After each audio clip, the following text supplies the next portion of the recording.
Hello. तो आपका पिछले में मैंने डिस्कस कर लिया था वो सिग्निफिकेंट फिगर वाला पार्ट और राउंड अप वाला।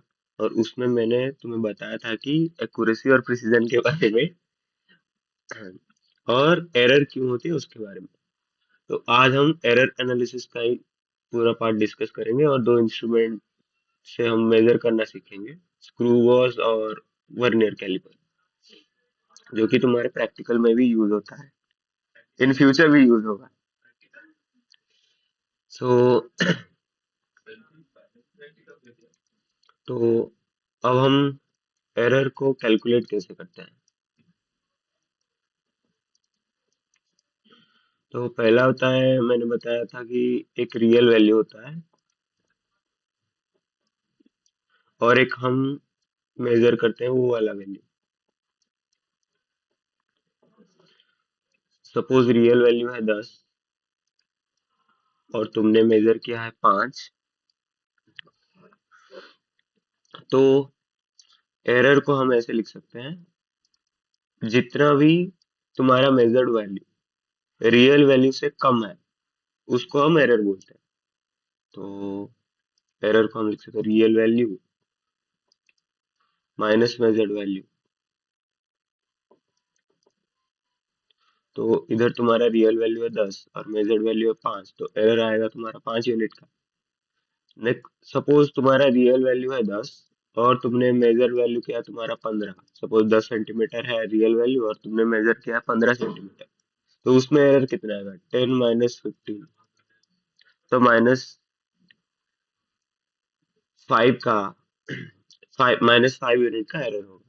तो तुम ये देख सकते हो कि ये जो एरर है वो पॉजिटिव भी हो रहा है और नेगेटिव भी हो रहा है। ठीक। तो अब हम देखेंगे ये जो एरर होते हैं कितने प्रकार के हो सकते हैं। एक है, पहला था जो हमने पिछली बार भी बात करा था, रैंडम एरर के बारे में।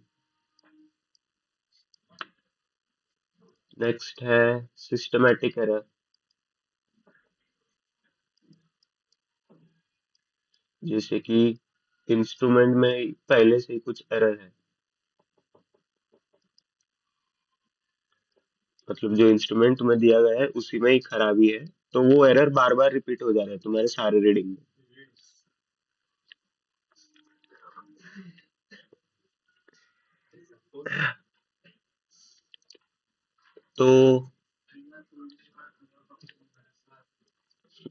तो एक पहला हो गया रैंडम एरर, फिर हो गया सिस्टमैटिक एरर। ये रैंडम एरर एरर तुम्हारा केयरलेसनेस की वजह से हो सकता है, या तो एनवायरनमेंट से तुम इफेक्ट हो गए, तुम्हारा एक्सपेरिमेंट एनवायरनमेंट से, प्रेशर टेम्परेचर चेंज होते ही तुम्हारा एक्सपेरिमेंट के मेजर्ड वैल्यू में चेंज हो जा रहा है।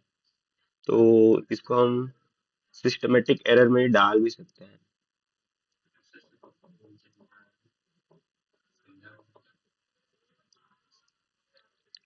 तो नेक्स्ट हम देखेंगे लीस्ट काउंट के बारे में। तो लीस्ट काउंट क्या होता है, देखो, लीस्ट का मतलब होता है सबसे छोटा और काउंट मतलब हम मेजर करने वाले। तो जो भी इंस्ट्रूमेंट हमें दिया जाता है उसमें हम सबसे जो छोटा वैल्यू नाप सकते हैं, मेजर कर सकते हैं, उसको हम लीस्ट काउंट बोलेंगे। Smallest value that we can measure. तो ये हो गया लिस्ट काउंट। और ये वाली चीज ध्यान रखना, क्योंकि जैसे जैसे हमारा इंस्ट्रूमेंट चेंज हो गए, हम लिस्ट काउंट का फॉर्मूला ऐसे याद नहीं रखेंगे कि इसमें लिस्ट काउंट ये होता है उसमें वो होता है। हम सिर्फ ये देखेंगे स्मॉलेस्ट वैल्यू कैसे हम नाप सकते हैं, तो उसी को ही हम लिस्ट काउंट कंसीडर करेंगे। नेक्स्ट है, जब हम नंबर ऑफ एक्सपेरिमेंट्स बढ़ा देते हैं,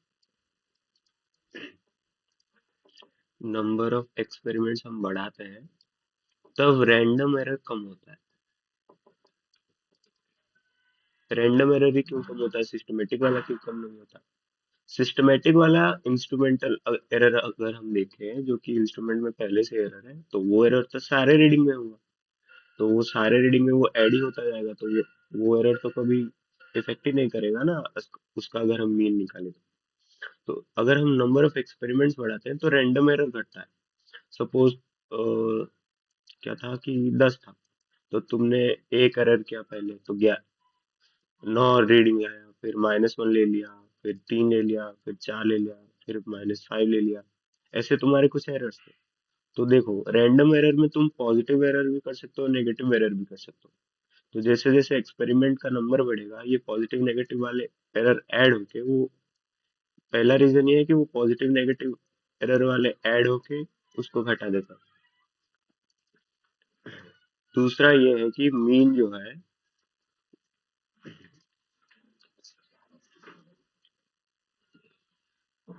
हम निकालते हैं एवरेज वैल्यू।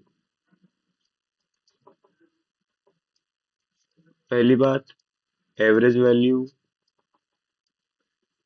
हमेशा लाई करेगा उसका लोअर लिमिट और अपर लिमिट में।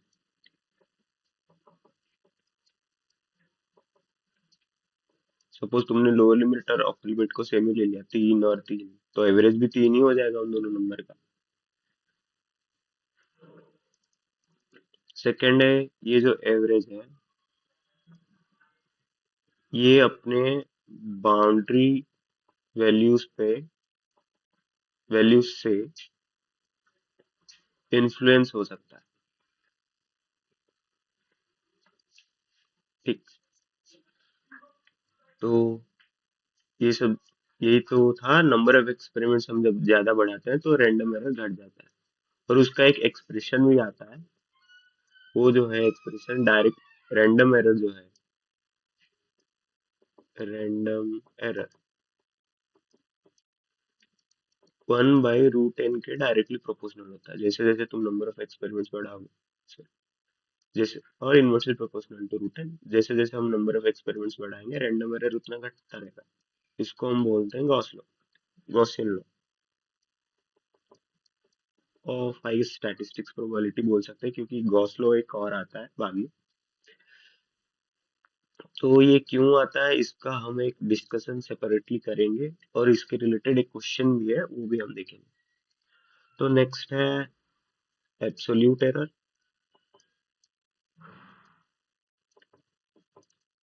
एब्सोल्यूट एरर, रिलेटिव एरर और परसेंटेज एरर।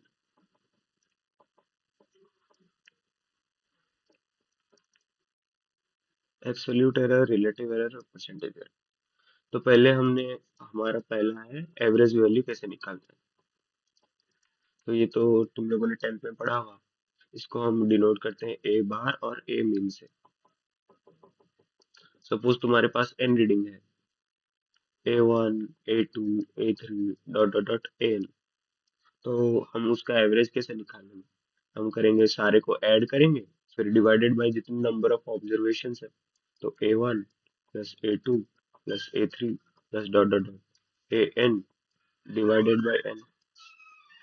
इसको हम ऐसे भी लिख सकते हैं कि 1/n sigma i equal to 1 to n ai। तो इसको हम ऐसे इंटरप्रेट करेंगे, जब सिग्मा का मतलब होता है वो सम करता जाएगा, हम i की जगह 1 डालेंगे तो A1 प्लस i की जगह 2 डालेंगे A2, ऐसे चलता जाएगा। फिर जब n डालेंगे तो an होगा। तो ये यही वाला टर्म फिर से होगा। तो ये इसका एक रिप्रेजेंटेशन है।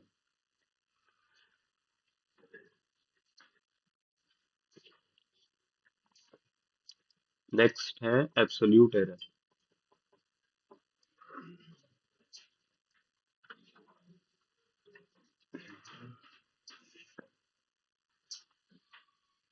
तो एरर हमने, एरर का हमने फॉर्मूला लिखा था,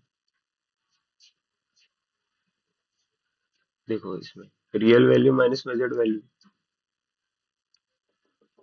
real value minus measured value. तो जैसे कि तुमने पढ़ा होगा, मॉड एक्स करके एक फंक्शन होता है, जो कि अगर एक्स पॉजिटिव होता है तो वो देता है एक्स, अगर एक्स नेगेटिव होता है तो वो देता है -x। मतलब बेसिकली मॉड एक्स जो है एक्स जीरो पे तो जीरो ही देता है। अगर मॉड एक्स जो है वो हमेशा एक greater than equal to zero वाला ही नंबर देता है। ठीक। इसको हम एब्सोल्यूट वैल्यू ऑफ एक्स बोलते हैं। तो एब्सोल्यूट वैल्यू ऑफ एरर में क्या करेंगे, हम इसका मॉड ले लेंगे, real value minus measured value का। एब्सोल्यूट एरर जो है real value minus measured value.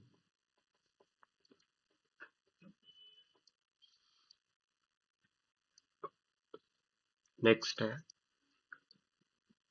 Mean absolute error.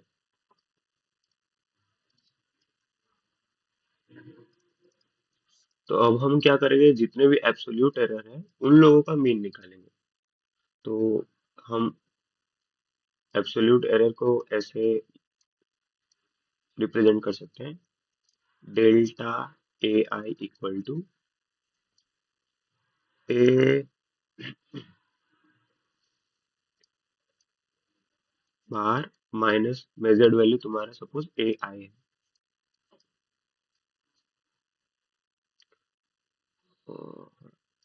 तो मीन एब्सोल्यूट एरर को हम ऐसे, सपोज तुम्हारा ये है रियल वैल्यू, तुमने मेजर किया A1 A2 A3 dot dot dot AN। तो अब हम सारे एब्सोल्यूट एरर को मिलाएंगे, फिर उसका मीन निकालेंगे। तो उसको हम ऐसे लिखेंगे कि ए बार माइनस A1 का मॉड प्लस ए बार माइनस A2 का mod plus dot dot dot A bar minus AN का मॉड डिवाइडेड बाई n। इसको हम अगर वो सिग्मा वाले रिप्रेजेंटेशन में लिखें तो कुछ ऐसे लिख सकते हैं, 1/n sigma I equal to 1 to n A bar minus A I. देखो अगर आई की जगह हम 1 डालें तो पहला टर्म आएगा, प्लस आई की जगह 2 डालेंगे तो दूसरा टर्म आएगा, फिर आई की जगह n डालेंगे तो लास्ट टर्म आएगा, ऐसे चलता जाएगा। और ये ए बार माइनस ए आई क्या था, डेल ए आई था। तो 1/n sigma I equal to 1 to n del A I हो गया। हम निकालते हैं मीन एब्सोल्यूट एरर। नेक्स्ट है relative error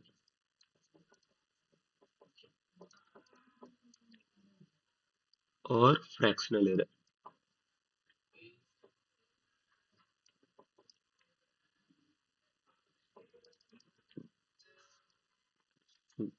mean absolute error को हम ऐसे रिप्रेजेंट कर सकते हैं, डेल्टा ए बार। ठीक। तो रिलेटिव एरर को हम कैसे डिफाइन करेंगे, तो ये होता है मीन एब्सोल्यूट एरर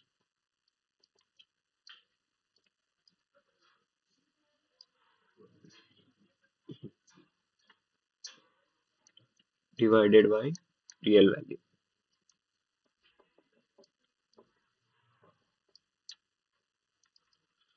तो मीन एब्सोल्यूट एरर था del A I, real value था एक।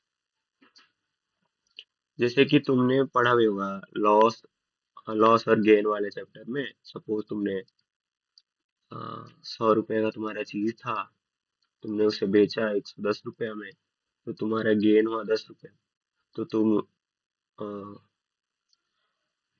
परसेंटेज ऑफ गेन कैसे लिखते थे, 10, 110 माइनस 100, 10 डिवाइडेड बाय 100 जो कि रियल वैल्यू था, इंटू 100। तो ये 100 कट गया तो 10% आ रहा था। तो ये जो 100 मल्टीप्लाई करने से पहले जो हमने लिखा था, इसको हम बोल सकते हैं रिलेटिव गेन। जब हमने उसमें 100 मल्टीप्लाई करा, हम उसको बोल सकते हैं परसेंटेज गेन। तो पांचवा हमारा होता है परसेंटेज एरर।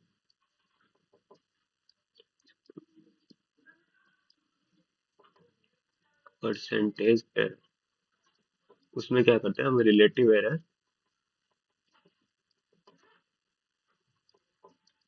इंटू 100 कर देते हैं, तो हमें मिल जाता है परसेंटेज एरर। नेक्स्ट है ये एक लाइन, क्योंकि हम डिस्कस कर रहे हैं एब्सोल्यूट एरर, हम उस पर ही ध्यान देंगे। तो ये वाले एरर्स हमेशा ऐड ही होते हैं।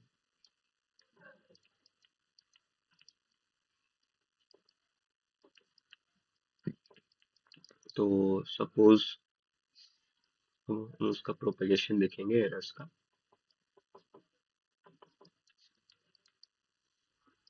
एडिशन, सब्ट्रैक्शन,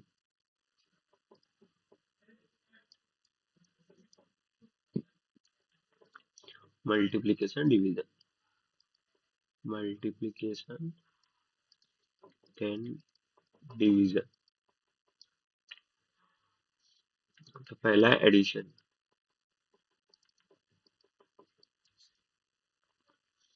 तो सपोज ए जो है वो है एक वैल्यू, मतलब जो हम मेजर करें, मेजर तो नहीं बोलूंगा, जो हम उसका वैल्यू हम निकाल रहे हैं, ए इक्वल टू, ए मीन है, ए बार प्लस और माइनस उसमें जितना एरर है, डेल्टा ए बार। सपोज हमें मेजर करना है किसी का एक लेंथ, तो हमारा उसका मीन आया 10 और हमने उसमें एरर लिखा कि 5, तो वो जो वैल्यू है 10 - 5, उसका लोअर लिमिट होगा 5 और अपर लिमिट कितना होगा 10 + 5, 15। उसके बीच में कहीं रहने वाला है, हम उसको डिफाइन करते हैं, तो उसको हम मेजर करके एसोसिएट करते हैं उस वैल्यू, उस मेजर्ड क्वांटिटी के साथ। तो A equal to A bar plus minus delta A bar हो। तो और एक क्वांटिटी बी, तो उसका हम करेंगे B bar plus minus delta B bar. अगर हम इन दोनों को ऐड करें तो ए प्लस बी, तो मीन वैल्यू भी ऐड हो जा रही है, ए bar plus B bar plus minus, errors तो हमेशा ऐड ही होते हैं, तो डेल्टा ए bar plus delta B bar.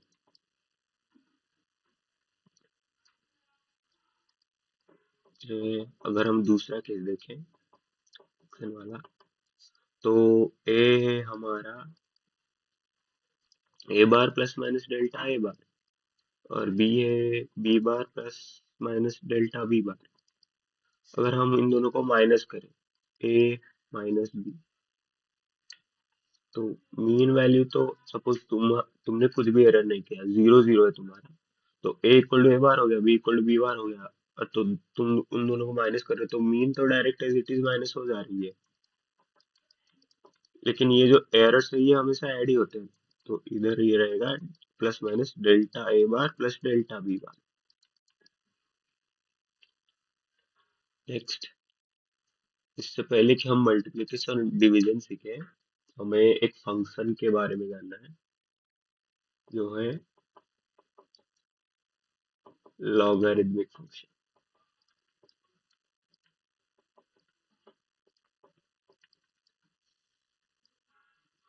तो एक्चुअली में ये है क्या, तो सपोज तुम जानते हो कि 2 to the power 3 को हम 8 लिख सकते हैं। तो इसको अगर मैं कुछ ऐसे लिखूं, log 8 विथ बेस 2, ये जो नीचे लिखा जाता है उसको बेस बोलते हैं, log 8 विथ बेस 2। तो ये कुछ ऐसा सिग्निफाई करता है कि 2 का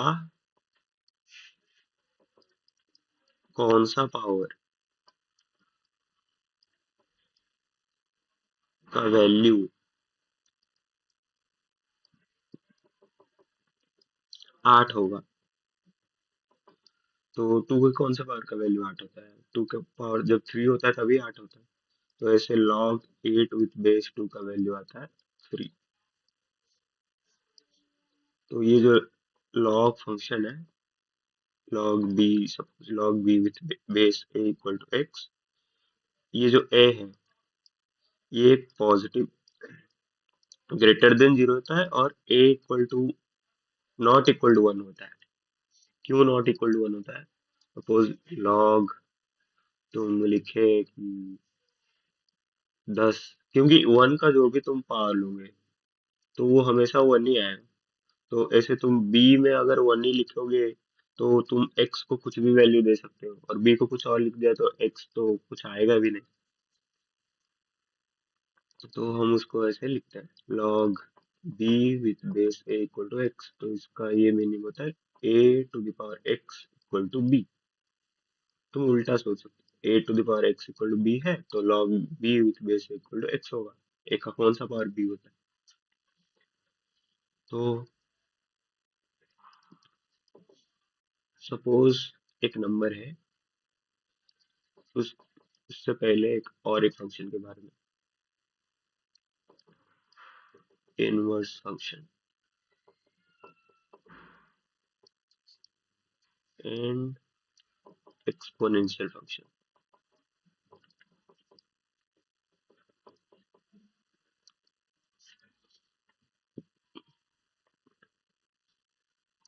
एक्सपोनेंशियल फंक्शन क्या होता है? जैसे तुम कोई भी एक लिखते हो, टू टू द पावर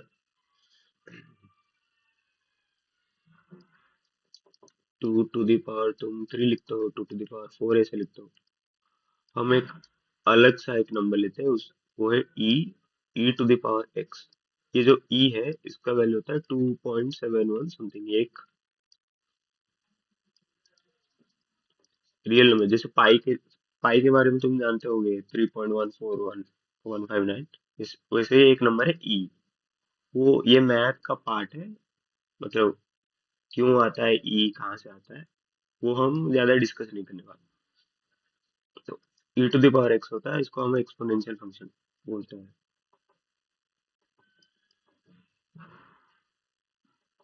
अब अब अब इनवर्स फंक्शन क्या है? इनवर्स फंक्शन कुछ ऐसा है, सपोज एक फंक्शन है एफ ऑफ एक्स और एक फंक्शन है जी ऑफ एक्स। फंक्शन बेसिकली क्या होता है? एक मशीन सोच लो तुम, जिसमें कि तुम एक इनपुट डाल रहे हो और तुम्हें कुछ एक आउटपुट मिल रहा है। सपोज इस मशीन का नाम है एफ ऑफ एक्स। तो तुम एक्स इनपुट डाले तो आउटपुट में तुम्हें कुछ वैल्यू मिला, एफ ऑफ एक्स। जैसे कि तुम सोच सकते हो, सपोज एफ ऑफ एक्स में लिखा हूँ एक्स स्क्वायर। तो जब मैं एक्स की वैल्यू वन डालूंगा तो मुझे एफ ऑफ एक्स क्या मिलेगा? वन। एक्स की वैल्यू टू डालूंगा, एफ ऑफ एक्स क्या? फोर। थ्री डालूंगा तो नाइन। तो फंक्शन बेसिकली ऐसा होता है। तो F of x inverse function क्या होता है? so, ये सपोज तुमने ऐसा कुछ लिखा, जी ऑफ एफ ऑफ एक्स। अगर जी ऑफ एफ ऑफ एक्स मतलब जी ऑफ एक्स का जो इनपुट है वो एफ ऑफ एक्स का आउटपुट है, तो g of F of x अगर एक्स ही आता है तो हम उस उन दोनों को ईच अदर का इनवर्स फंक्शन बोलते हैं। तो इसको तुम डायग्रामेटिकली ऐसे देख सकते हो, ये तुम्हारा एफ ऑफ एक्स का मशीन है और ये तुम्हारा जी ऑफ एक्स का मशीन है। तुमने एफ ऑफ एक्स पे इनपुट डाला एक्स, तुम्हें एफ ऑफ एक्स से आउटपुट मिला सपोज वाई। तुमने क्या करा फिर? एफ ऑफ एक्स के आउटपुट को जी ऑफ एक्स में डाल दिया एज एन इनपुट। तो तुम्हें जी ऑफ एक्स में अगर आउटपुट तुम्हें एक्स मिलता है तो हम एफ ऑफ एक्स और जी ऑफ एक्स को इनवर्स फंक्शन बोलते हैं। जैसे कि फॉर एग्जांपल, सपोज तुम्हारा एफ ऑफ एक्स है एक्स क्यूब, तुम्हारा जी ऑफ एक्स है x to the power one by three. तो हम ऐसे लिख सकते हैं G of F of X equal to, मतलब क्या होता है, जी के अंदर एफ ऑफ एक्स है तो हम जी ऑफ एक्स है x to the power one by three. तो g of F of x क्या होगा? एक्स की जगह हम एफ ऑफ एक्स रिप्लेस कर देंगे, तो F of X to the power one by three. F of x क्या है? वो है एक्स क्यूब, तो X cube to the power one by three, तो X to the power three into one by three, तो cut जाएगा, ये x आ गया। तो हम ये बोल सकते हैं एक्स क्यूब और x to the power one by three, ये दोनों इनवर्स है, इनवर्स फंक्शन है।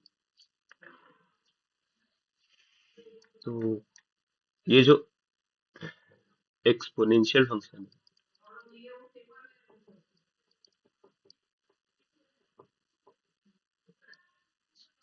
और लॉगरिदमिक फंक्शन, जिसका बेस हम ई ले रहे हैं, नेचुरल लॉग।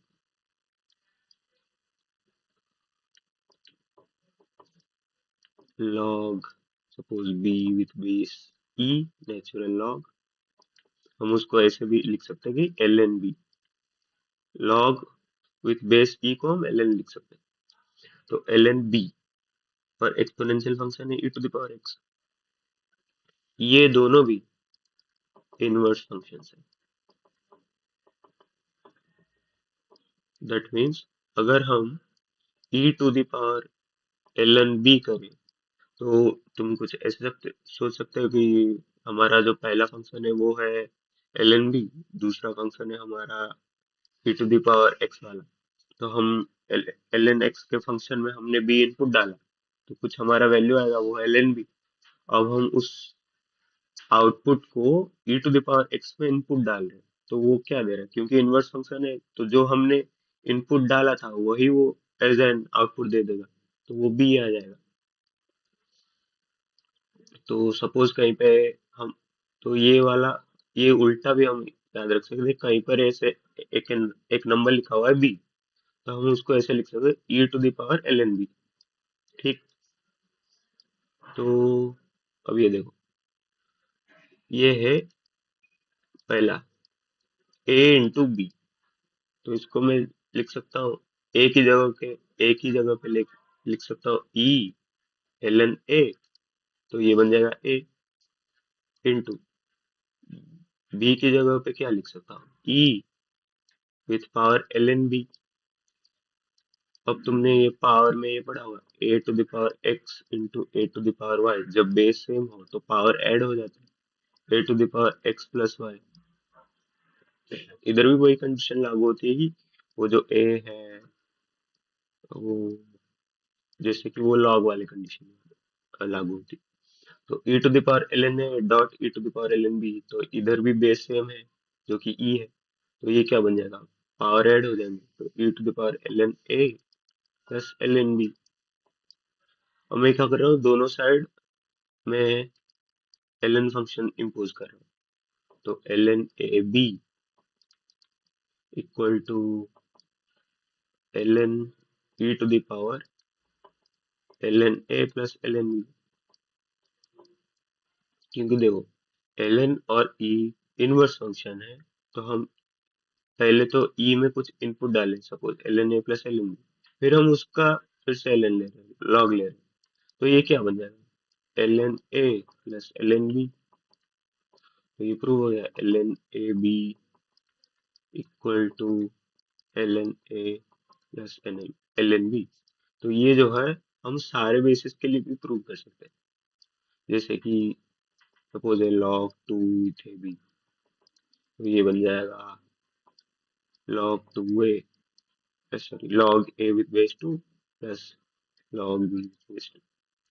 इसको हम ऐसे लिखते हैं log a b equal to log a plus log b. इसके बारे में तुमने सुना होगा, ये लॉग वाला है, अगर तुमने पढ़ा है। तो नेक्स्ट है ए बाई बी, सेम हम उसको ऐसे प्रूव करेंगे, ए की जगह हमने ई लिख दिया, तो ई के पावर में लिखा, तो e l N a divided by e to the power L N B. अब बेस सेम है, दोनों डिवाइड में है, तो पावर क्या होता है, माइनस हो जाता है, तो E to the power L N A minus L N B. तो अगर हम दोनों साइड फिर से एल एन फंक्शन इम्पोज करें तो क्या बनेगा, l N a by b equal to l N A minus L N B. ठीक।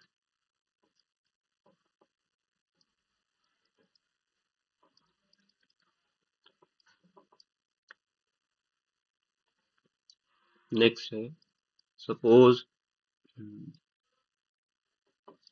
log a to the power n है, तो इसको हम ऐसे लिख सकते हैं log a into a into a dot dot dot n times. और ये जितने भी मल्टीप्लाई में है, इसको हम पहला वाला ये रूल यूज करके एडिशन में लिख सकते हैं।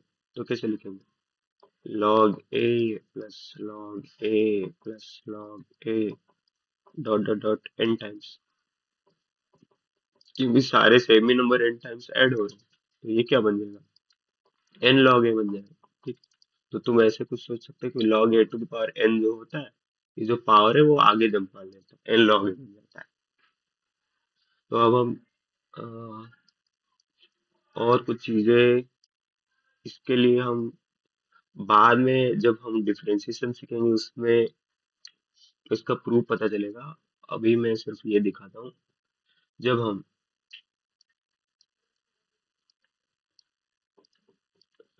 ये एक्चुअली में है क्या, d y by d x, ये जो x है वो है इंडिपेंडेंट वेरिएबल,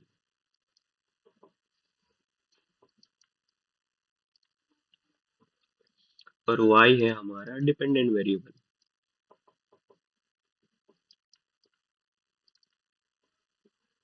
तो जैसे हमने एक पहला एग्जांपल पिछले में एग्जांपल लिया था y equal to X Q, तो X square Y equal to X square. तो हम x की जगह पे ऐसे एक बक्सा बना देते हैं, x और y। x की जगह पे हमने 1 डाला तो y हमें मिला 1, x की जगह पे हमने 2 डाला तो y मिला हमें 4, x की जगह पे 3 डाला तो y हमें मिला 9। तो ये जो x के वैल्यू पे y डिपेंड करता है, तो इसीलिए हम x को एज एन इंडिपेंडेंट वेरिएबल ले रहे हैं और y को हम डिपेंडेंट वेरिएबल ले रहे हैं। अभी ये जो dy बाई डी एक्स है, ये इसको हम बोलते हैं डिफरेंशिएशन। ये क्या है एक्चुअली में, इसका मीनिंग क्या है, ये हम बाद में डिस्कस करेंगे। अभी सिर्फ कैसे करते हैं वो याद करते हैं, थोड़ा याद कर लेते हैं।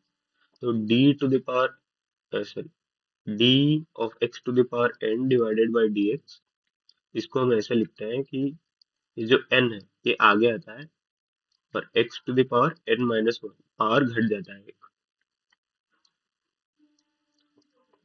थर्ड है derivative of log of x with respect to x d log x by dx, इसका जो डेरिवेटिव होता है वो आता है 1 बाई एक्स। नेक्स्ट है derivative of e to the power x divided by dx, ये आता है e to the power x। As it is वही फंक्शन आ जाता है। क्यों आता है, इसका प्रूफ क्या है, ये एक्चुअली में है क्या, ये सब हम बाद में डिस्कस करेंगे। अभी के लिए सिर्फ ये तीनों रिजल्ट याद कर लेते हैं। तो अब हम देखेंगे वो मल्टीप्लिकेशन में एरर का क्या होता है। Multiplication third case. तो ए हमारा सेम है, ए बार प्लस माइनस डेल्टा ए बार, और बी हमारा है B bar plus minus delta B bar, और सी जो क्वांटिटी है वो ए डॉट बी है। तो हम क्या करेंगे, पहले दोनों साइड लॉग ले लेंगे। Log c equal to log a dot b. Log a dot b को हम लिख सकते हैं log a plus log b. अब हम क्या करेंगे, अब हम उसको खुद डिफरेंशिएट कर रहे हैं एक्स के रिस्पेक्ट में।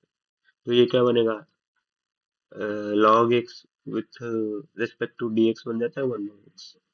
तो ये बन जाएगा लॉग सी को अगर हम एक्स के रिस्पेक्ट में डिफरेंशिएट कर रहे हैं, एक तो 1/c, क्योंकि ये एक्स नहीं है सी के टर्म्स में है तो हम उसको ऐसे लिखते हैं D C by d x equal to, अब लॉग ए है तो इसको हम लिखेंगे 1/a d A by d x.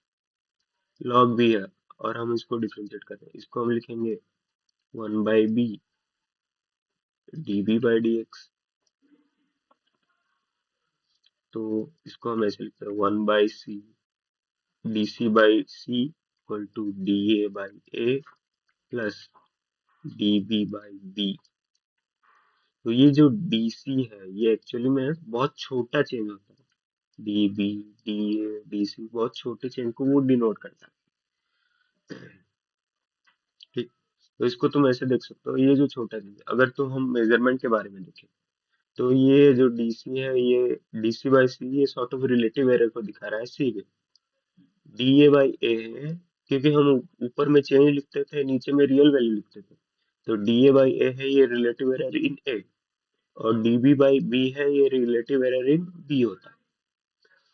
तो ये हो गया मल्टीप्लिकेशन के लिए।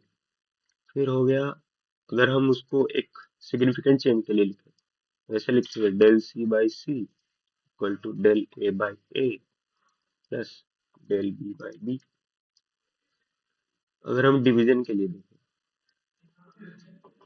सेम ए हमारा है ए बार प्लस माइनस डेल्टा ए बार, बी हमारा है B bar plus minus delta B bar, C हम डिफाइन कर रहे हैं ए बाई बी से, एक क्वांटिटी है जो कि ए बाई बी है, तो हम फिर से लॉग लेंगे, log c equal to log a divided by b, log a divided b by b rule 2 के हिसाब से log a minus log B.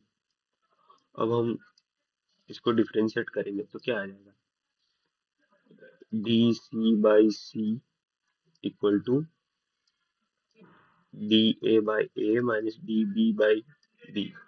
लेकिन हम क्या करते हैं, हम एब्सोल्यूट वैल्यू एब्सोल्यूट एरर के बारे में डिस्कस करते हैं जब हम मेजर करते हैं। ये जो माइनस डी बी है उसको हम ऐसे लिखते हैं D C by C equal to D A by A. हम ऐड ही कर लेते हैं क्योंकि एरर्स, वो जो एब्सोल्यूट एरर्स है वो हमेशा ऐड ही होते हैं, डी बी बाई बी। हम यहाँ पर सिर्फ पॉजिटिव वैल्यू ही लिखते हैं। तो अगर हम सिग्निफिकेंट चेंज के लिए लिखें तो ये बन जाएगा del C by C equal to del a by a plus del b by b. ठीक, तो ये बन गया फिर से रिलेटिव एरर इन सी, ये बन गया relative error in a, del b by b बन गया रिलेटिव एरर इन बी। तो तुम देखोगे तो ये मल्टीप्लिकेशन और डिवीजन वाला सेम ही आ रहा है, अगर हम सी को ए डॉट बी करें या सी को ए डिवाइडेड बाई बी करें। सपोज कोई एक अजीब सा एक पावर वाला दिया गया है, सपोज सी हमने, ए हमारा है same a bar plus minus delta A bar, और बी है हमारा b bar plus minus delta B bar. तो हमने डिफाइन करा सी एक क्वांटिटी जो कि है A to the power A B to the power B. तो फिर से हम लॉग लेंगे, तो log c equal to log a to the power a into b to the power b small b। तो ये जो मल्टीप्लाई है हम उसको रूल 1 के हिसाब से एडिशन में लिख सकते हैं, log a with power a plus log capital B with power small b। अब रूल 3 के हिसाब से ये जो पावर है ये आगे आता है, तो ये बन जाएगा स्मॉल a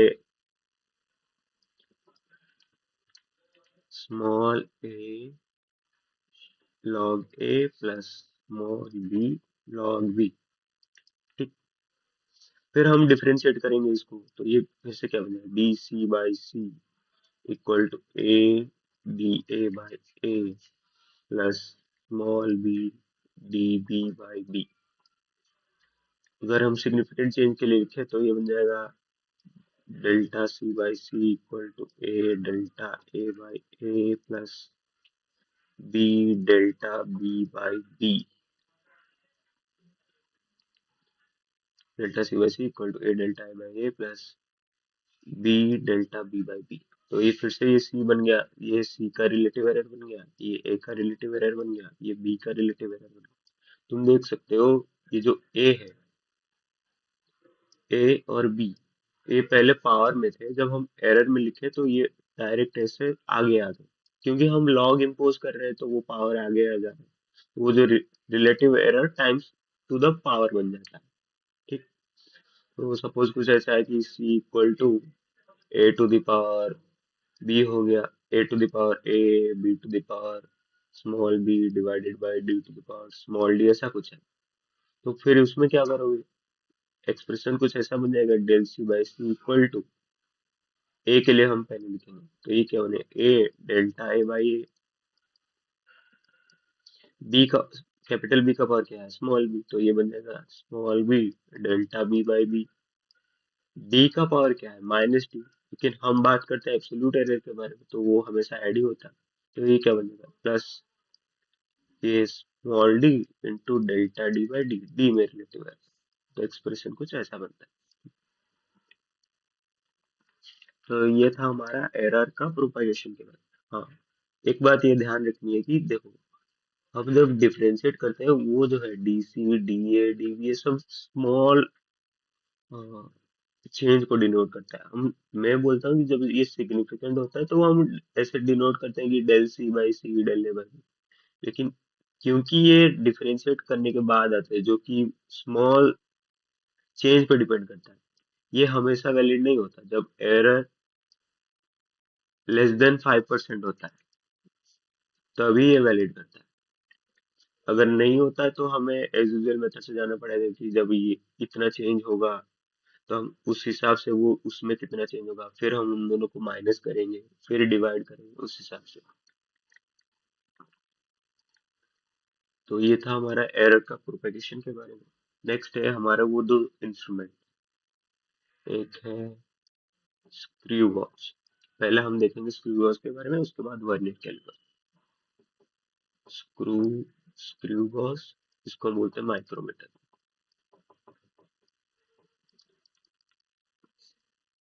हम्म, तो let me show you screw watch.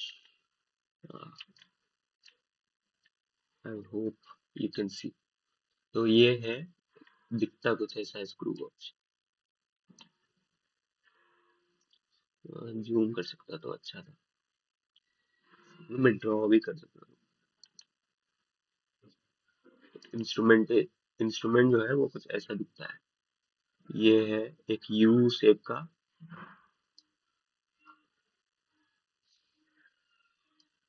Then यहाँ क्या करते हैं कि हम यहाँ पर जो भी हमें नापना है, जो भी हमें मेजर करना है, जैसे कि किसी का लेंथ हो गया तो उस ऑब्जेक्ट को हम इधर रखते हैं।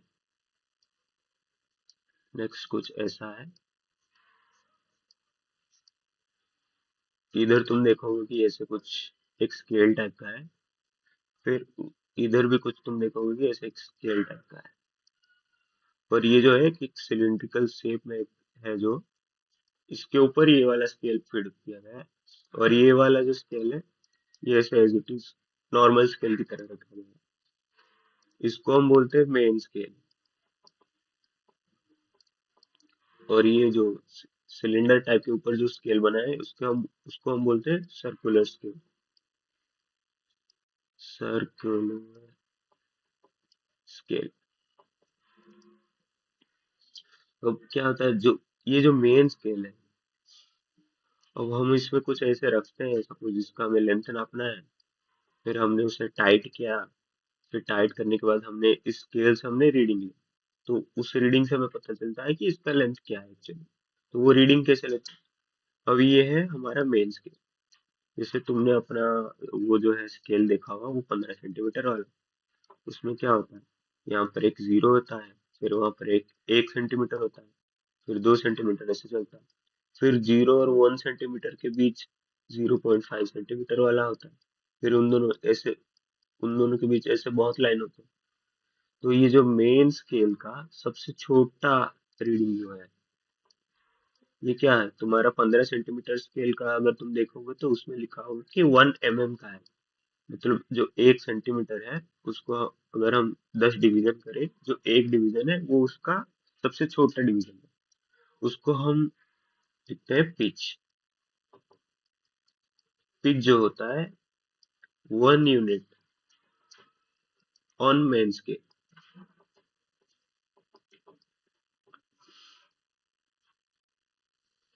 नेक्स्ट है, अगर हम मेजर करें तो अभी हमको वो लीस्ट काउंट के बारे में भी पता करना है। ये जो इंस्ट्रूमेंट है वो कितना सबसे छोटा मेजर कर सकता है। तो देखो, एक्चुअली में होता क्या है, अगर तुम इसमें देखोगे।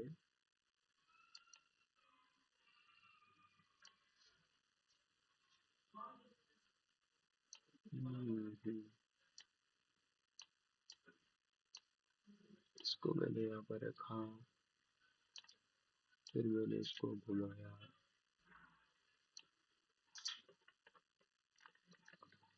और फिर बहुत घुमाना पड़ा है। वेट वेट वेट, क्या मैं इसको रिस्टार्ट कर सकता हूँ?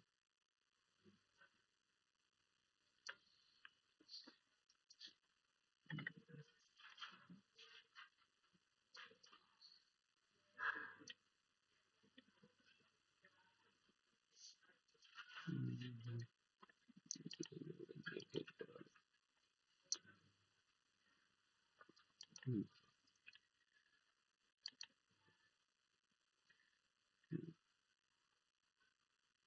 तो कुछ ऐसा है कि देखो, हमें हमने इसको ऐसे घुमाया इस सर्कुलर स्केल वाले को। सपोज इसमें 100 है, ठीक, 100 ऐसे रीडिंग है, 0 1 0, फिर 5 ऐसे करके वो 100 तक चल रहा है। तो ऐसे वो 100 नाप सकता है, मतलब 0 होता है, 1 होता है, 2 3 4 5, ऐसे उसमें 100 तक लिखा हुआ है। तो तुम देखोगे कि ये जो सर्कुलर स्केल है, ऐसे 0 तुमने सेट करा, फिर तुमने उसको ऐसे मूव करा, फिर जब 0 आता है वो, तुम देखोगे कि मेन स्केल में 1 यूनिट आगे बढ़ा। मतलब वो एक जो सर्कुलर राउंड हमने जब कंप्लीट कर लिया, जितने भी है, सपोज 100 है उसमें, 100 यूनिट्स है उसमें, जब हमने उसमें सर्कुलर वाले में 100 यूनिट कवर करा, तो हमारे मेन स्केल में 1 यूनिट कवर हुआ। तो मेन स्केल का 1 यूनिट, तो सबसे छोटा हम क्या नाप सकते हैं?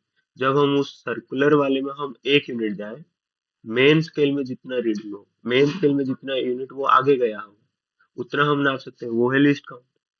तो हम उसको ऐसे कुछ लिख सकते हैं, least count is basically pitch, जो कि है मेन स्केल का 1 unit, divided by circular scale में जितने यूनिट्स है, number of circular scale division, number of circular scale division.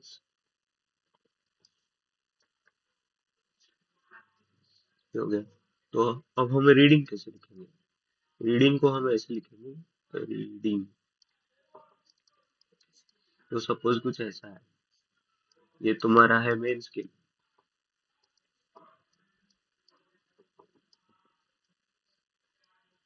यहाँ पर है 0, यहाँ पर है 5, यहाँ पर है 10, यहाँ पर है 15,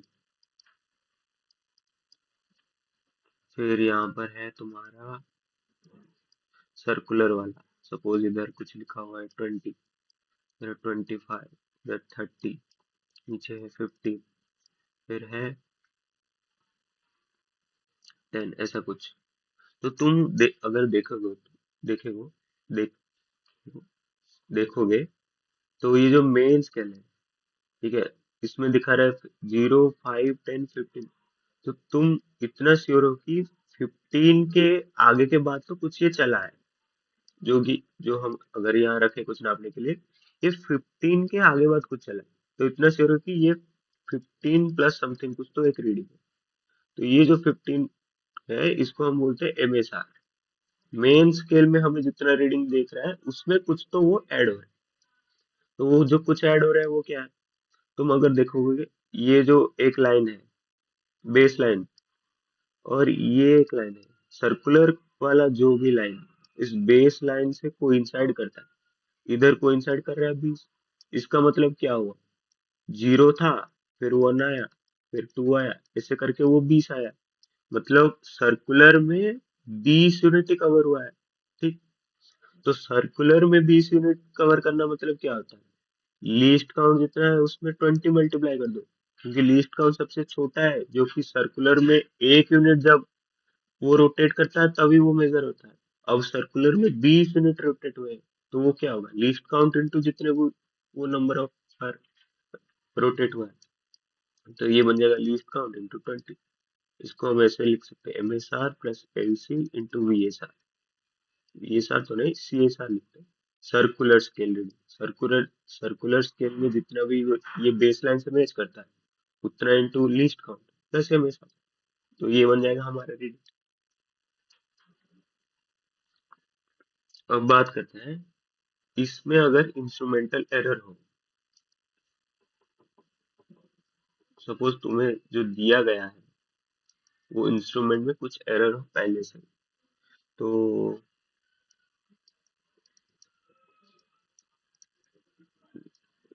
इसको हम ऐसे लिखते हैं, एक तो पॉजिटिव एरर, एक है negative error. Positive error, excess error.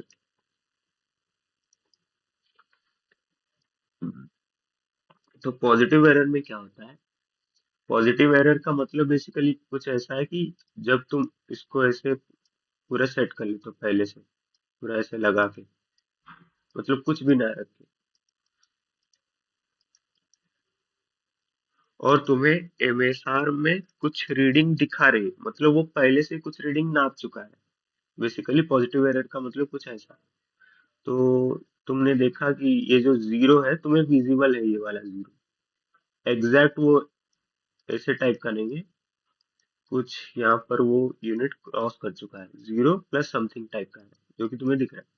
तो ये, क्योंकि जब अगर कुछ भी ना एरर हो, वो कुछ ऐसे दिखाएगा, यहाँ पर जीरो, फिर सर्कुलर वाले का एग्जैक्ट जीरो जो है वो बेस लाइन से मैच कर रहा है होगा। तो ये तुम देखोगे कि अगर ये जीरो तुम्हें विजिबल हो और तुम्हें दिख रहा है कि ये कुछ तो एक मेजर कर रहा है, जब तुमने इसको लॉक कर दिया है, तो इसको हम बोलते हैं पॉजिटिव एरर। दैट मीन्स इतना जो भी है उसका वैल्यू, वो सारे सारे एरर में वो ऐड हो जाएगा, सारे मेजरमेंट में। तो उसको हम बोलते हैं पॉजिटिव एरर। तो जब तुम्हें वो रीडिंग लिखनी है तो तुम क्या करोगे, जितना तुम मेजर करोगे माइनस उतना पॉजिटिव एरर कर दोगे, ताकि तुम्हें ठीक रीडिंग मिले। ठीक। नेक्स्ट है नेगेटिव एरर। नेगेटिव एरर में क्या होगा, एक तो पहला ये जीरो विजिबल ही नहीं होगा, और तुम देखोगे कि सर्कुलर वाला जो जीरो है वो कुछ ऊपर है, मतलब नीचे कुछ अलग ही रीडिंग दिखा रही है तुम्हें। एक तो जीरो विजिबल नहीं होगा, वो कुछ ऐसा होगा जब तुम टाइट करते हो। तो अगर इसको मैं उसमें दिखाता हूँ सिमुलेशन। देखो मैंने क्या करा, ये है जीरो एरर, मैंने इसको प्लस करा। जब मैंने प्लस करा, तुम देखो, देखो इधर जीरो तुम्हें विजिबल हो रहा है, फिर कुछ आगे बढ़ गया है। अगर मैं इसको एग्जैक्ट जीरो करूं, तो तुम देखोगे ये जीरो तुम्हें आधा दिख रहा है, और सर्कुलर वाला जीरो बेस लाइन से मैच कर रहा है। फिर अगर मैं इसको माइनस कर दूं, देखो जीरो पूरा ही गायब हो गया, और सर्कुलर वाला कुछ तो एक इसमें मैच कर रहा है। तो इसका मतलब क्या हुआ, ये जो है सारे रीडिंग में एक्चुअली वो जो है वो रीडिंग घट गई है, क्योंकि तुम्हें सपोज ऐसे समझ सकते हो, सपोज वो -10 हो चुका है। ठीक।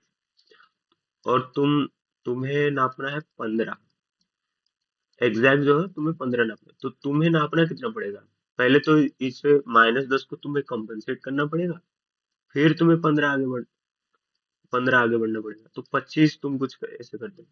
तो जब तुम टोटल 25 मेजर करोगे, वो एक्चुअली में 15 टाइप का होगा। ठीक। क्योंकि वो -10 एक्चुअली में घटा देता है। तो तुम क्या करोगे, जब तुम मेजर करोगे, तो जो मेजर्ड वैल्यू है, क्योंकि ये जो नेगेटिव एरर है वो पहले से घटा देता है, तो तुम्हें एक्चुअल वैल्यू के लिए क्या करना पड़ेगा, मेजर्ड वैल्यू में प्लस वो जितना भी नेगेटिव एरर हुआ होगा उतना तुम्हें ऐड करना पड़ेगा, ताकि तुम्हें एक्चुअल वैल्यू मिले। ये जो इंस्ट्रूमेंटल एरर, ये सारे इंस्ट्रूमेंट्स में ऐसे ही काम करता है। पॉजिटिव एरर होगा तो कुछ वो ऐड हो गया होगा पहले से ही, तो तुम्हें बाद में वो माइनस करना है। और नेगेटिव एरर हुआ होगा तो वो पहले से घटता है सारे रीडिंग में, तो तुम जब एक्चुअल रीडिंग लिखते हो तो मेजर्ड वैल्यू में वो नेगेटिव एरर ऐड कर लेते हो। तो ये था स्क्रू गॉज वाला पार्ट। इसमें लीस्ट काउंट हम लिखते हैं pitch by number of circular scaled units. अगर रुको, इसमें देखते हैं। अगर वो, हाँ, मैं अभी जीरो एरर को जीरो पे सेट करता हूँ, मतलब कुछ भी जीरो एरर नहीं। देख, अरे यार, सेट तो होने दो। ठीक। देखो जीरो हाफ विजिबल है, और सर्कुलर वाला जीरो भी बेस लाइन से मेच कर रहा है। तो क्या करें, एक प्रॉब्लम क्रिएट करते हैं। अब इसको हमें मेजर करना है। देखो इधर लिखा हुआ भी है, एक जो मेन स्केल डिवीजन है उसको हम पिच बोलते हैं, और वो 0.5 mm का है। तो अगर तुम देखोगे, ये है जीरो, ये है वन, ये है टू, ये है थ्री, ये है फोर, ये है फाइव मेन स्केल में, फिर सेवन, सिक्स, फिर सेवन, फिर एट। तो एट के बाद कुछ ऐड हुआ है, ये हमें पता है। तो इसका हम कैसे लिखेंगे, 8 प्लस समथिंग लिखेंगे, प्लस समथिंग ये क्या लिखेंगे? ये देखो, ये जो 55 है, ये बेस लाइन से मैच कर रहा है। तो 55 इसका लीस्ट काउंट कितना होगा? मेन स्केल डिवीजन है 0.5 mm का, और इसमें है 100 डिवीजन। तो इसको हम कैसे लिखें least count? Pitch by 100 division. अब ये मैच करा 55 से, तो हम क्या करेंगे? 8 प्लस 55 इंटू लीस्ट काउंट, तो हमें उसका रीडिंग मिला। ठीक। तो अब हम जाते हैं वर्नियर कैलिपर की तरफ।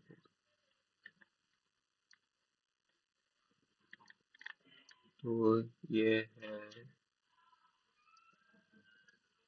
Vernier caliper.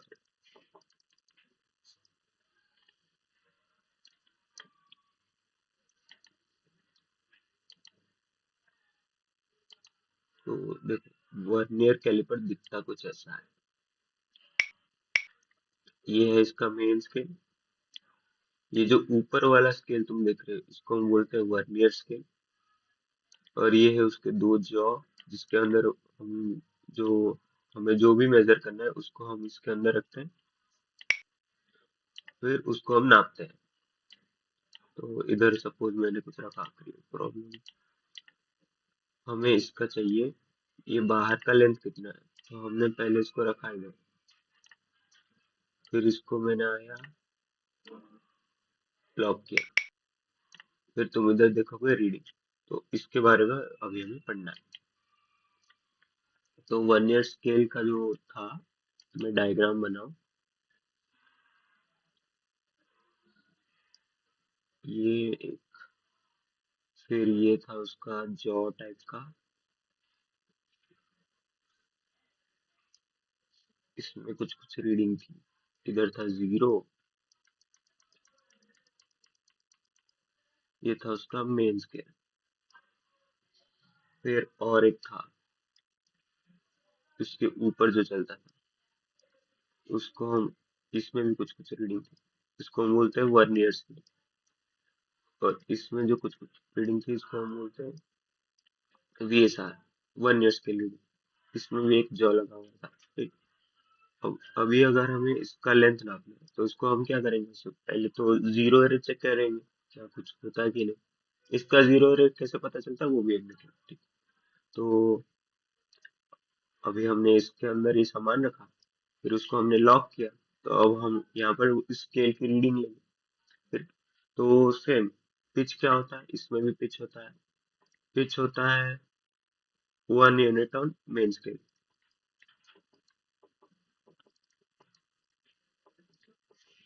मेन स्केल का सबसे छोटा डिवीजन जो 1 यूनिट है, उसको हम पिच बोलते हैं।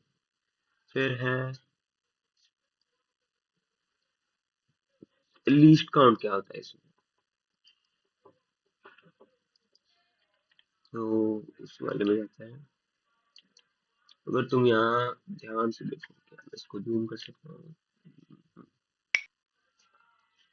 देखो, इसको मैं पहले हटाता हूँ, फिर लॉक करता हूँ।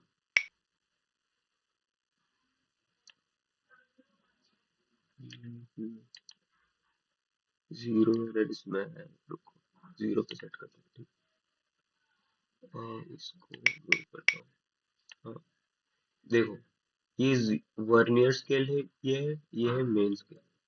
वर्नियर स्केल का जो जीरो है, वो मेन स्केल के जीरो के साथ कोइंसाइड कर रहा है। फिर हम देख रहे हैं कि वर्नियर स्केल में कुछ कुछ रीडिंग है। इसमें देख रहे हैं कि लगभग 15 रीडिंग है, 0 1 2 3 4 15 तक। फिर हम मेन स्केल का देख रहे हैं, 0 1 2 3 4 5, ऐसे 14 नंबर। मेन स्केल का वो जो 14 नंबर रीडिंग है, वो वर्नियर स्केल के 15 नंबर रीडिंग से मैच कर रहा है। अगर तुम ध्यान से देखो, जीरो जीरो तो कोइंसाइड कर रहा है, लेकिन वर्नियर स्केल का वो जो 1 है और मेन स्केल का वो जो 1 है, 1 यूनिट है, वो दोनों मैच नहीं कर रहे। तो उन दोनों में जो सबसे डिफरेंस है, वो सबसे छोटा होगा। तो तुम दो की तरफ देखोगे, वो 1 का डिफरेंस, फिर दो में जो डिफरेंस होगा, वो दो ऐड होके दो में डिफरेंस दिखेगा। फिर तीन तीन में और एक डिफरेंस इससे ऐड हो जाएगा, चार में और एक डिफरेंस, ऐसे करते करते 15 में वो डिफरेंस ऐड होके उसका 14 डिफरेंस तक बन जाता है। तो लीस्ट काउंट क्या होना चाहिए? मेन स्केल का सबसे छोटा रीडिंग माइनस वर्नियर स्केल का सबसे छोटा रीडिंग, वही होगा लीस्ट काउंट। तो लीस्ट काउंट बन गया हमारा 1 MSR, मेन स्केल का सबसे छोटा रीडिंग माइनस 1 VSR। तो सपोज कुछ ऐसा है कि 10 VSR जो है वो 9 MSR से मैच कर जाते हैं।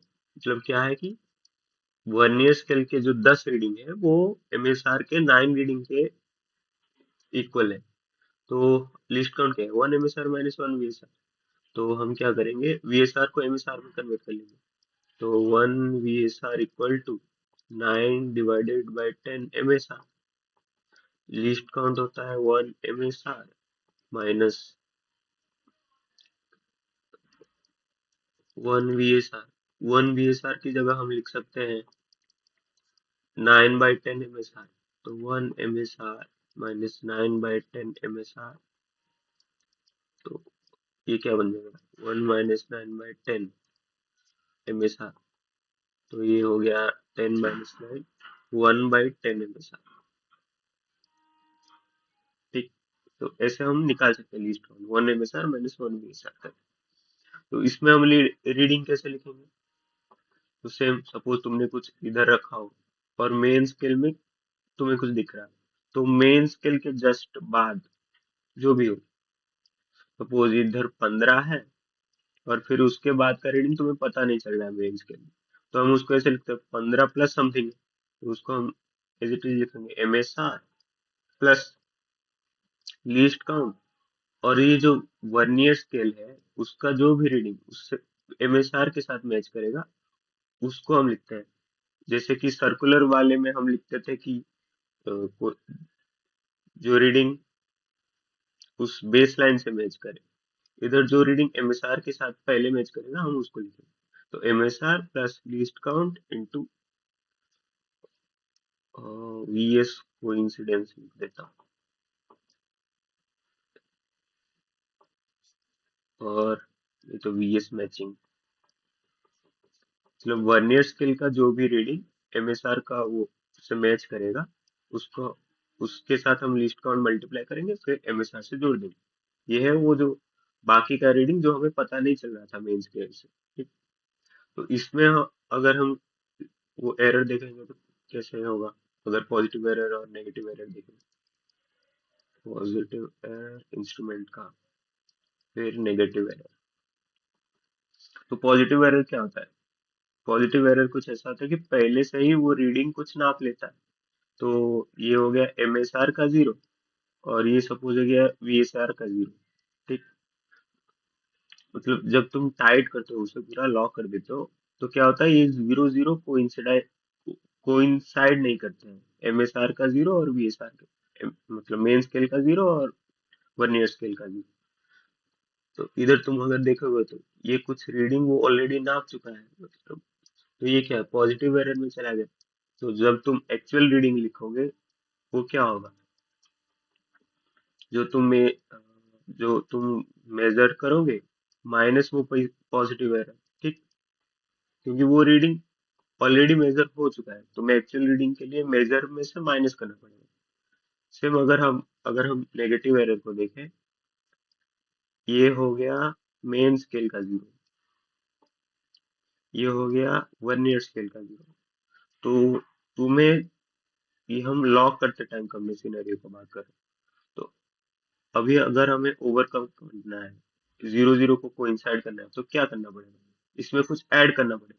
दैट मीन तुम्हें एक्चुअल रीडिंग में जो भी तुम मेजर करोगे रीडिंग, उसमें वो नेगेटिव एरर जितना भी है वो तुम्हें ऐड करना पड़ेगा। ठीक। तो हाँ, चलो, तो इतना था थ्योरी वाला पार्ट। तो अभी हम कुछ एग्जांपल्स देखते हैं।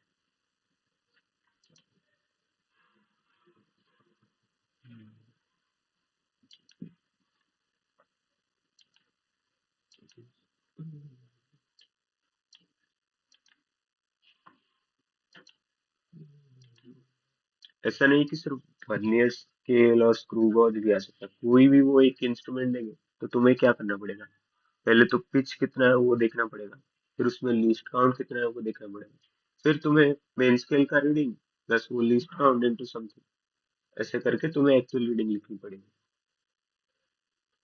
तो देखो, क्वेश्चन ये है कि एनर्जी ऑफ ए सिस्टम दिया हुआ है alpha to the power cube e to the power minus beta t, और हमें बीटा का वैल्यू दिया हुआ है 0.3 सेकेंड इनवर्स, और अल्फा और टाइम में परसेंटेज एरर दिया गया है, परसेंटेज एरर, जो कि अल्फा के केस में है 1.2%, टाइम के केस में है 1.6%, और हमें पूछा है कि टाइम इक्वल टू 5 सेकेंड में मैक्सिमम परसेंटेज एरर कितना होगा एनर्जी में। तो सेम हम क्या करेंगे, तुम देखोगे कि इधर है मल्टीप्लाई से कुछ हो रहा है और ई का फंक्शन कुछ है, तो पहले हम लॉग लेंगे, तो log e equal to log alpha cube e minus beta t, तो log e इक्वल टू, इधर मल्टीप्लाई में है alpha cube into e to the power minus beta t, तो इसको हम रूल वन के तहत एडिशन में लिख सकते हैं, तो log alpha cube plus log e to the power minus beta t, फिर है ये देखो, तो log अल्फा क्यूब का क्या हो जाएगा, अल्फा का पावर 3 है तो पावर आगे आ जाता है, 3 log अल्फा प्लस log और e, ये दोनों इनवर्स फंक्शन है तो ये direct as it is minus beta t. ठीक, नेक्स्ट है, ये है log e equals to 3 log alpha minus beta t. अगर अब हम इसको डिफरेंशिएट करेंगे, तो डिफरेंशिएट कर रहा हूँ मैं टाइम के रिस्पेक्ट में, तो ये कैसे बनेगा, 1/e, क्योंकि ये टाइम नहीं है ये e है, तो e का फिर हमें चेंज लिखना पड़ेगा de/dt, फिर 3 log अल्फा है तो इसका डिफरेंशिएट करेंगे 1/अल्फा, क्योंकि ये t नहीं अल्फा है, तो फिर अल्फा को हम t के रिस्पेक्ट में डिफरेंशिएट करेंगे d/dt माइनस बीटा टी, ये क्या बन जाएगा बीटा, और इसको dt/t तो ये वन, ऐसे सोच सकते हो t to the power one है तो वन आएगा, ऐसे कुछ t to the power zero one बन जाएगा, और नहीं तो सेम सेम दिख रहा है, ऐसे मत सोचो, t to the power one है, वन आगे आ गया, t to the power zero one हो, तो ये वन हो, तो हम इसको ऐसे लिखते हैं 1/e D E equal to 3/अल्फा D alpha minus beta D T. ठीक, तो हमें पूछा कि परसेंटेज एरर कितना होगा, वो भी मैक्सिमम, तो क्योंकि हम मैक्सिमम एरर निकालने वाले एब्सोल्यूट एरर की बातें करेंगे, तो ये माइनस को मैं प्लस कर रहा हूँ, तो परसेंटेज एरर निकालने तो 100 मल्टीप्लाई करेंगे, 100 इंटू 100 तो ये देखो, ये बन गया 3d अल्फा/अल्फा इंटू 100 प्लस ये बन गया dt बीटा इंटू 100,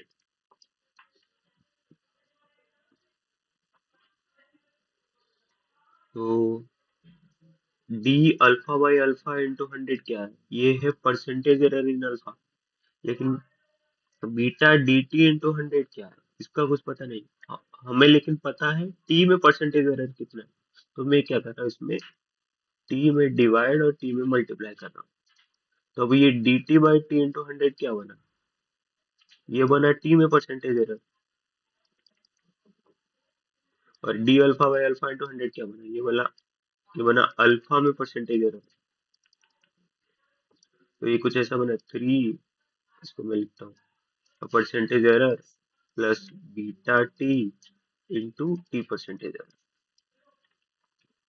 तो अल्फा का दिया हुआ है 1.2, तो 3 इंटू 1.2 प्लस बीटा दिया हुआ है 0.3, टाइम हमें दिया हुआ है 5 सेकेंड में, टी परसेंटेज कितना 1.6% इंटू 1.6, तो 3 into 1.2 3.6 प्लस 0.3 into 5 into 1.6, तो ये बना 1.5 1.5 into 1.6 2.25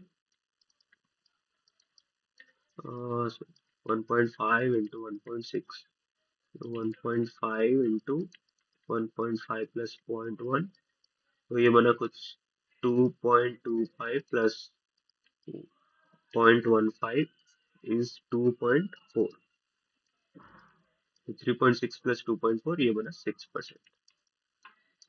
ये हो गया हमारा आंसर।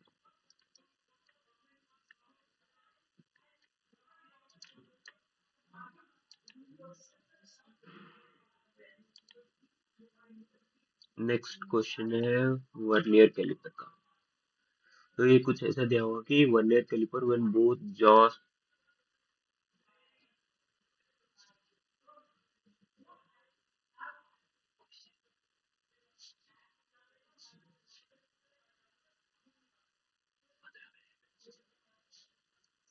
तो in a vernier caliper when both jaws touch each other, zero of the vernier scale shift towards left। Okay, जब मतलब ये लॉक की बात हो रही है, जब ये दोनों टच हो रही है, ये है zero of the vernier scale shift towards left, मतलब कुछ ऐसा सीन। ये है मेन स्केल का जीरो, ये है वर्नियर स्केल का जीरो, ये लेफ्ट शिफ्ट हो चुका है। दैट मीन्स ये कौन सा केस है, ये है नेगेटिव एरर का division, and its fourth division coincides exactly with a certain division on main scale। Fourth division है जो है वर्नियर का, वो मैच कर रहा है। फिर if 50 vernier scale divisions equal to 49 main scale divisions and zero error in the instrument is 0.04 mm, then how many main scale divisions are there in one cm। तो और एक बात दी गई है कि 15 वर्नियर स्केल रीडिंग जो है, division जो है, वो है 49 मेन स्केल डिवीजन, और यहाँ से हमें नेगेटिव एरर के बारे में दिया गया है, और उसका हमें वैल्यू भी दिया गया है 0.04 mm। फिर हमें पूछी गई है कि how many main scale divisions, how many main scale divisions in one CM. पहले ये जो नेगेटिव एरर हम कैसे कैलकुलेट करेंगे, ये है जिससे भी वो कोइंसाइड कर रहा है इनटू लीस्ट काउंट। तो वो दिया गया है कि कोइंसाइड कर रहा है वो वर्नियर स्केल के फोर्थ डिवीजन से, तो ये कुछ 0.04 mm है, वो बन जाएगा लीस्ट काउंट इंटू 4।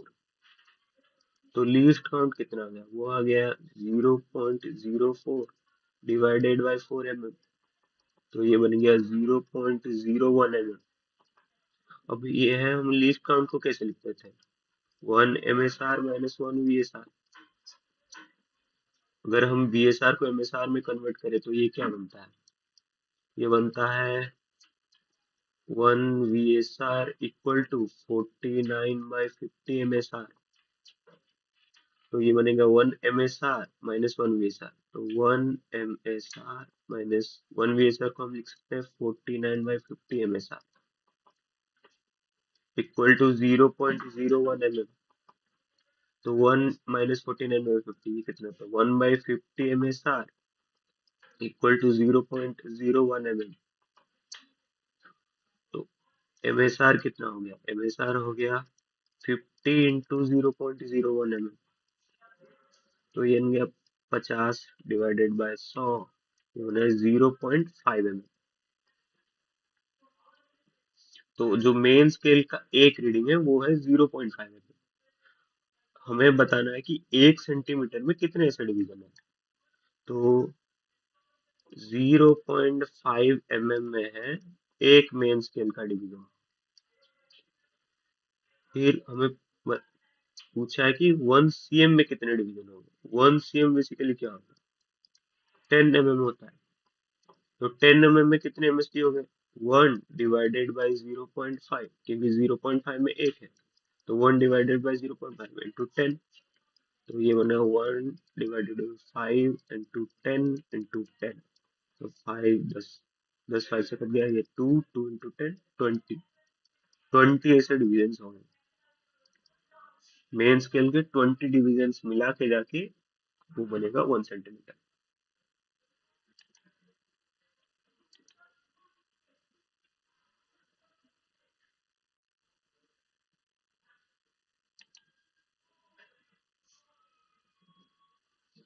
नेक्स्ट है, there are 100 division on the circular scale of screw gauge of, okay, ये है स्क्रू गॉज का। तो 100 division on the circular scale of screw gauge of pitch 1 mm दिया गया है, with no measuring quantity in between the jaws. Zero of the circular scale lies 5 divisions below the reference of the line. The diameter of a wire is then measured using the screw gauge.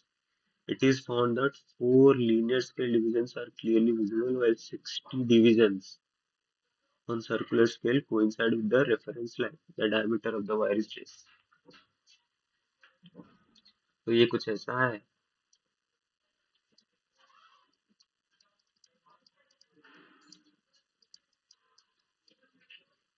ये हमारा है main circular scale, ये है हमारा main scale. तो दिया गया कि जो पिच जो है वो है 1 mm, और number of circular scale division जो है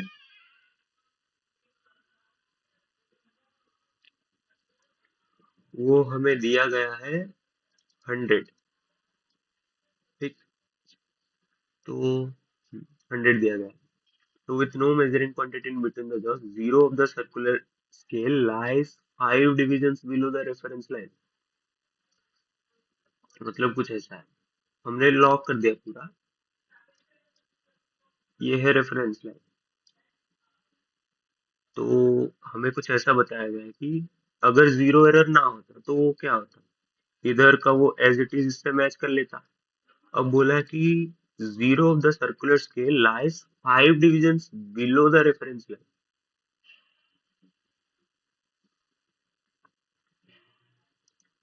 तो इस पिछले में, हाँ, ठीक है, इसमें तो कुछ मेजर करना नहीं था ना, इसमें मेजर करना।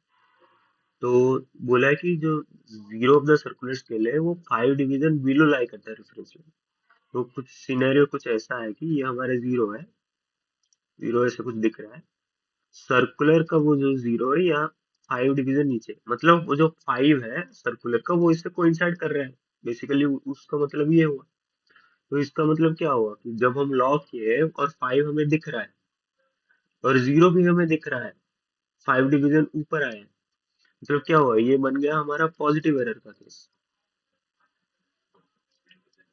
तो 5 जो है वो कोइंसाइड कर रहा है, बेसिकली ऐसा बताना चाहते हैं। तो बोला कि the diameter of the wire is then measured using the screw gauge. It is found that 4 linear scale division, main scale के 4 डिवीजन हुए हैं, मेन स्केल के क्लियरली विजिबल है, और 60 डिवीजन और सर्कुलर स्केल कोइंसाइड कर रहे हैं। 60 डिवीजन सर्कुलर स्केल के कोइंसाइड कर रहे हैं। तो हम रीडिंग कैसे लिखेंगे, रीडिंग को कुछ हम ऐसे लिखेंगे, और मेन स्केल का रीडिंग, तो मेन स्केल का पिच क्या है 1 mm, तो 4 into 1 प्लस 60 सर्कुलर। तो हमें पहले तो लीस्ट काउंट निकालना पड़ेगा। लीस्ट काउंट कैसे निकालेंगे, वो होता है pitch by circular scale division, तो 1/100 mm हुए। तो हमें 60 से कोइंसाइड कर रहा है पता है, तो 60 into 1/100, ये लीस्ट 60 जिससे कोइंसाइड कर रहा है, ये हमारा बन गया लीस्ट काउंट। लेकिन ये वाला केस कौन सा, ये है पॉजिटिव एरर का केस। तो हमें ये जो एरर है इसको हमें माइनस करना पड़ेगा, क्योंकि ये पहले से ऐड हो चुका है। तो पॉजिटिव एरर को हम कैसे लिखेंगे, लीस्ट काउंट जिससे वो मैच कर रहा है। जब हम लॉक करते हैं तो वो मैच कर रहा दिया है 5 डिवीजन से, तो लीस्ट काउंट है 1/100 into 5। तो ये बन गया 4 प्लस 60 - 5 कितना है 55/100। तो ये बन गया 4.55 mm। ये हो गया इसका आंसर, ये हो गया diameter of the wire. Next question. तो नेक्स्ट क्वेश्चन है ऐसा, हम्म, इस मैंने पहले से लिखा था तो देख ही लेते हैं। तो spectrometer gives the following reading when used to measure the angle of a prism. Main scale reading दे दिया है इन लोगों ने 58.5 डिग्री। वर्नियर स्केल जिससे मैच कर रहा है वो दिया है 9 division. Given that one division on main scale corresponds to 0.5 degree, मतलब ये दिया गया है पिच के बारे में, उसका जो एक डिवीजन है वो 0.5 degree. Total division on the vernier scale is 30, match with 29 division of the main scale. तो 20 एमएसआर जो है वो 30 वीएसआर है। तो 1 वीएसआर कितना हुआ, 29/30 एमएसआर। हम लीस्ट काउंट किससे लिखेंगे? लीस्ट काउंट हम लिखेंगे 1 एमएसआर माइनस 1 वीएसआर, 1/30 एमएसआर बन जाएगा वो। ठीक। तो फिर हमें रीडिंग कैसे लिखें? हाँ, तो एमएसआर कितना है? एमएसआर है वो पिच। पिच है हमारा 0.5 डिग्री। तो 1/30 इंटू 0.5, ये हमारा बन गया लीस्ट काउंट। तो फिर हम रीडिंग कैसे लिखेंगे? रीडिंग को हम लिखेंगे, एमएसआर का है 58.5 प्लस 9 इंटू लीस्ट काउंट, जिससे वो मैच कर रहा है, इंटू लीस्ट काउंट। तो 1/30 इंटू 0.5, इसको अगर हम कैलकुलेट करें तो हमें एंगल ऑफ द प्रिज्म मिल जाएगा। ठीक।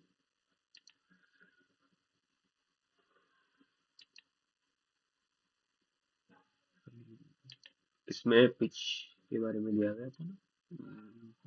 1 mm तो ठीक है। सो आई होप तुम्हें ये वाला वीडियो समझ में आएगा। ये एक्चुअली में बहुत इंपॉर्टेंट वीडियो है क्योंकि इसका प्रैक्टिकल एप्लीकेशन हमेशा होता है। जो ही कुछ भी एक्सपेरिमेंट करो उसमें तुम्हें डिस्काउंट निकालना पड़ेगा, रीडिंग लेते वक्त उसको ध्यान में रख के करना पड़ेगा। तो आई होप तुम्हें समझ में आया होगा। मिलते हैं नेक्स्ट वीडियो में। I guess next video be on will be on dimensional analysis. नहीं तो वो जो 1/√10 क्यूब होता है वो इसको मैं इस वाले चैप्टर में समझाऊंगा, नहीं तो हम जब केटीजी थर्मो पढ़ेंगे उस टाइम पे मैं प्रूफ दे के तुम्हें उसके रिलेटेड भी क्वेश्चन कराऊंगा। वो एक्चुअली में आता नहीं है जेई मेंस एडवांस वो उसमें, फिर भी मैं करा दूंगा। ठीक। तो मिलते हैं, बाय बाय।